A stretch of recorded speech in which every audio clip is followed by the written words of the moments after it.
You're listening to Seraphina Speaks for Children Who Think, the show that delivers you my take on topics that are important. I'm your host, Seraphina Malina-Derben. Let's go right ahead to the show, shall we? Hello, Seraphina here. This episode is a little bit different from others. I wanted to change things up. This is where I share questions. Ones I've come up with that need asking, but just aren't being asked. These aren't necessarily life-changing questions. Let's not discount that though. These questions came to me as I've been thinking a lot and daydreaming. Do you daydream? Do you make parallel worlds where you might imagine other ways of living, other lives, and in some ways, storylines? Maybe this is how screenwriters come up with ideas for movies and writers conjure up stories for their novels.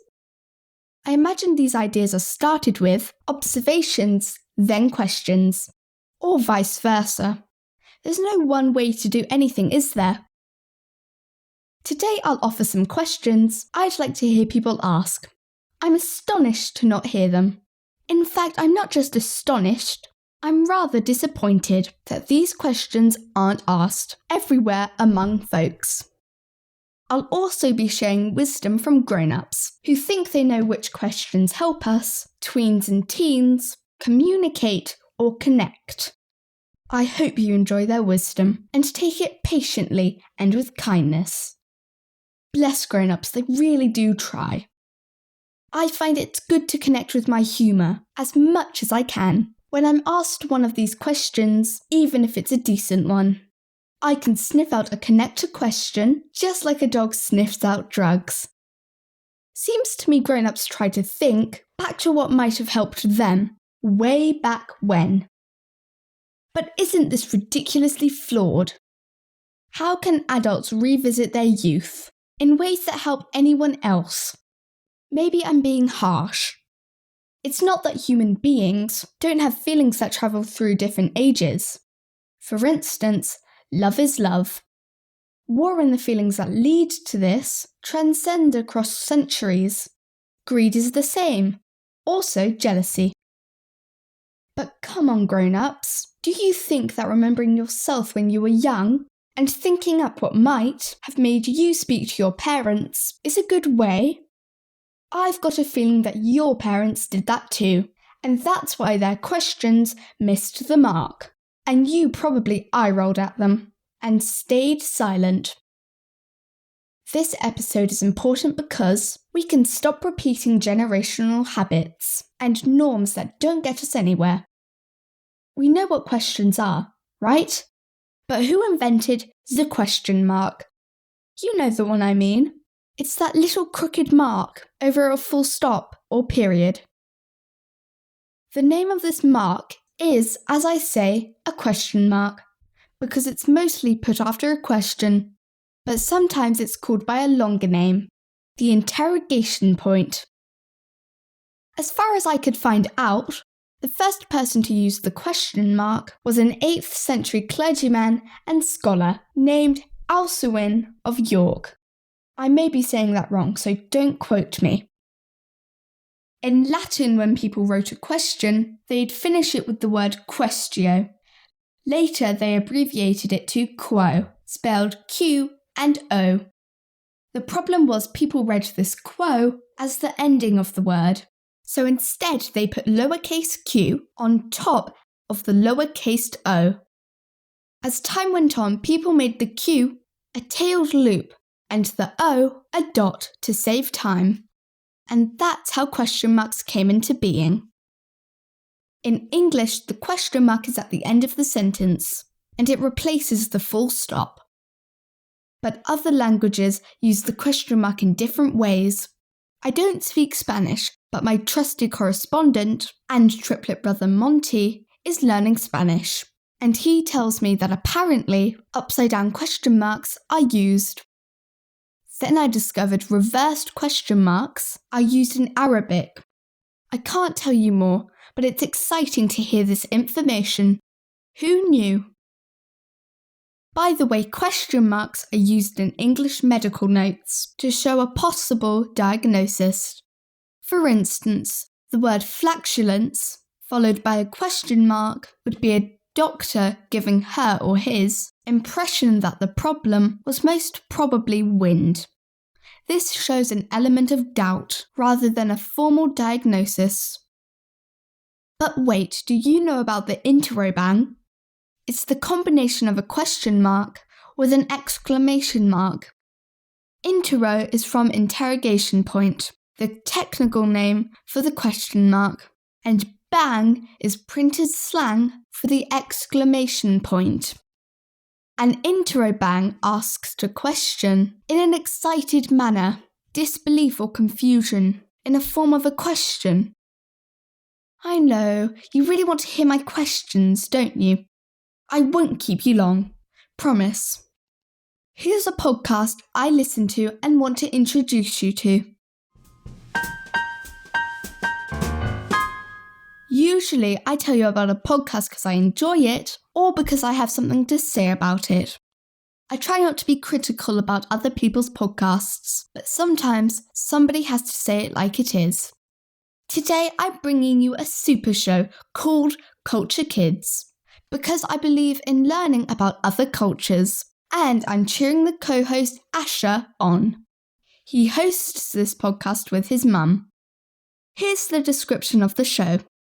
Kristen and Asher ignite young minds with the wonders of culture, geography and travel, fostering kindness, tolerance, and inspiring them to become innovative thinkers. Their commitment to inclusivity ensures that every child, regardless of their cultural background, feels like an integral part of the conversation. They emphasize that every child possesses a unique identity, worthy of celebration, inspiring them to embrace differences and discover their true selves.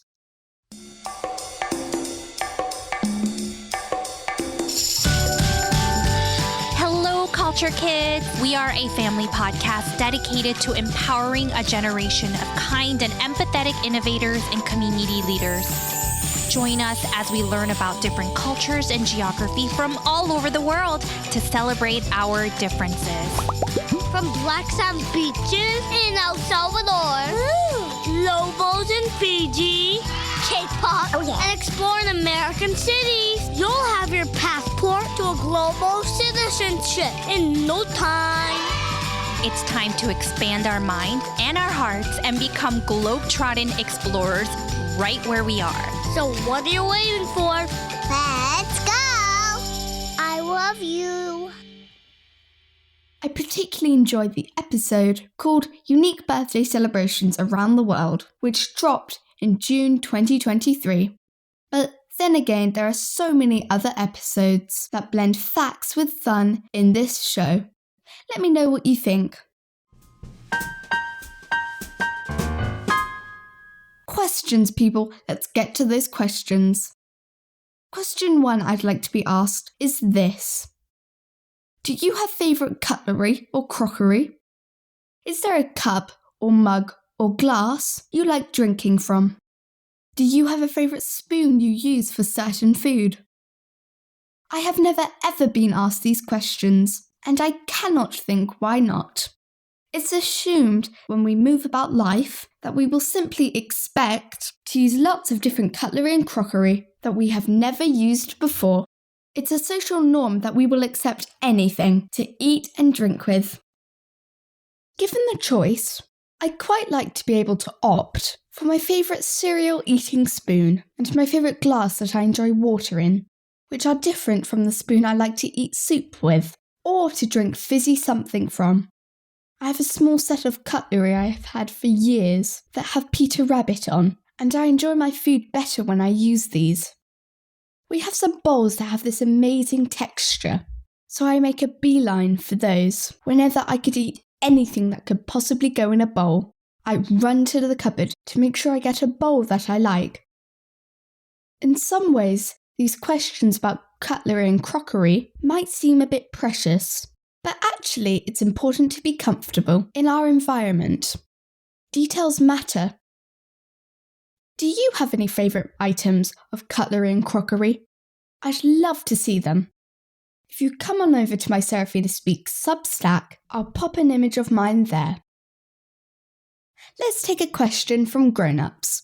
One that they say is good to connect with tweens and teens. I'd like to see how good I think it is, and then maybe you'll let me know too. Grown-ups question number 1. What do you think you're good at? Doesn't this sound like a well-intentioned question? Except I find it pressurizing and a bit odd.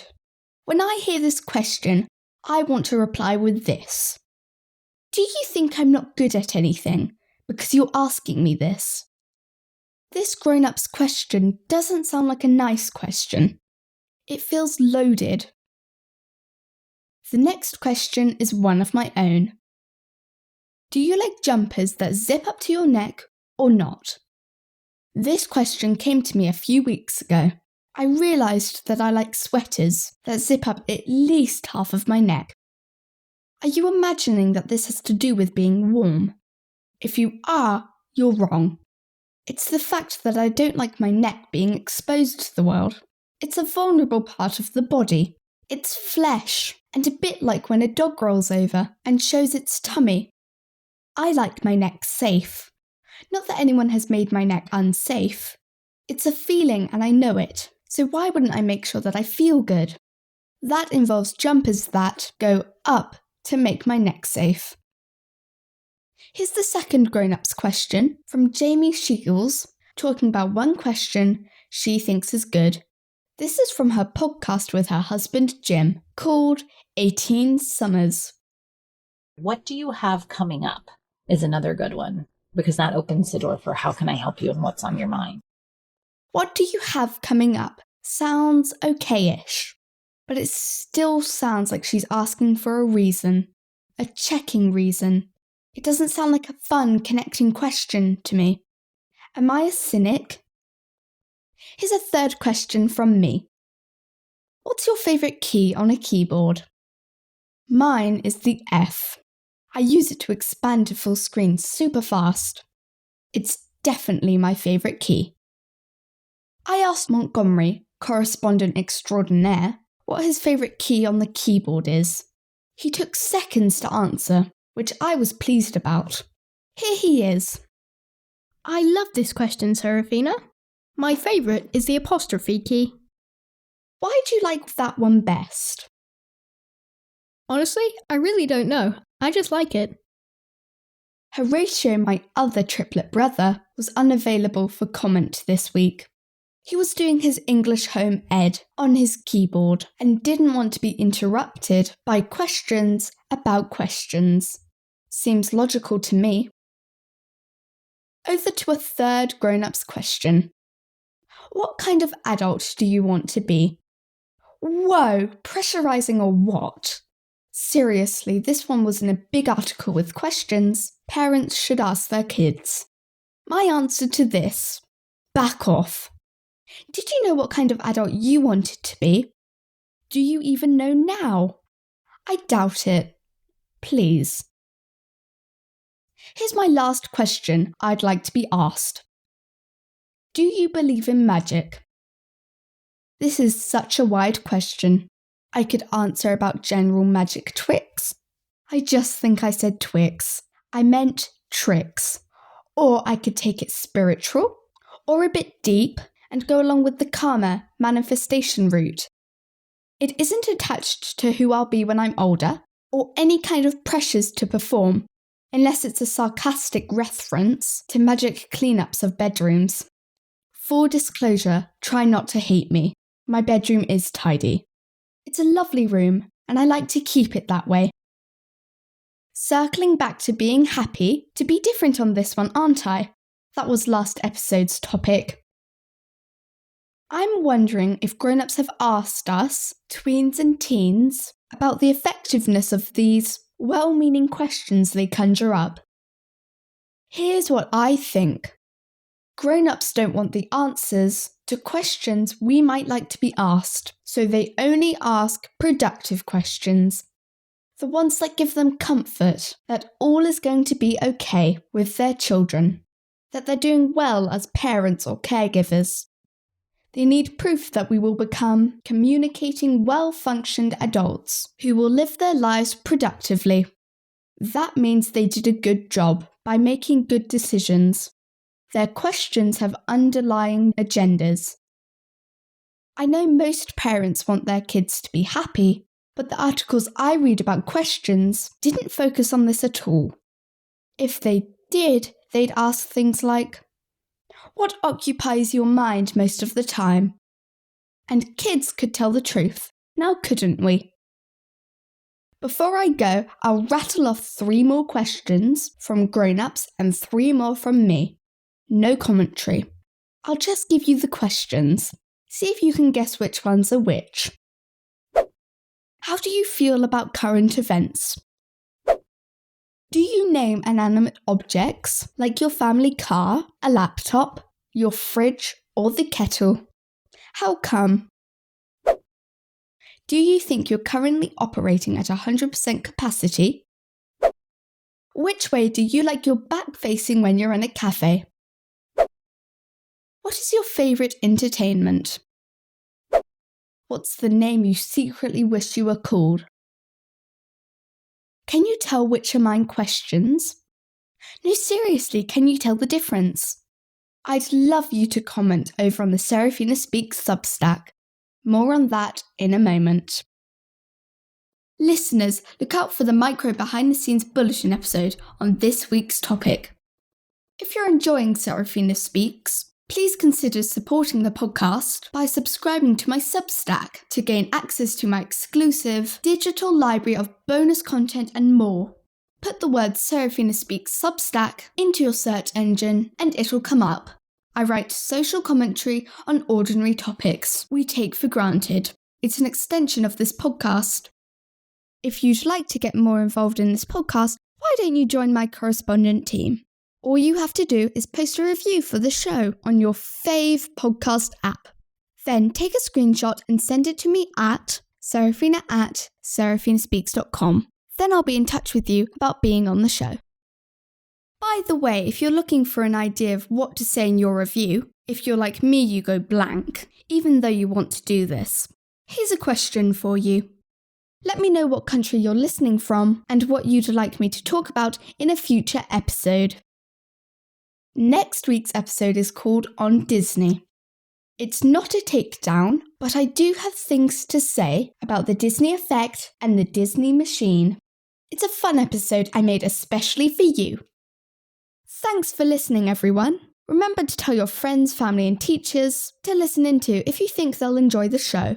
Take care, everyone. Lots of love. Wow, I hope you enjoyed the show, everybody. If you like what you hear, click the subscribe button. This podcast is made possible by listeners like you. Thank you for your support. Don't forget to leave me a review at iTunes or wherever you listen to your podcast, because then more people can find my podcast.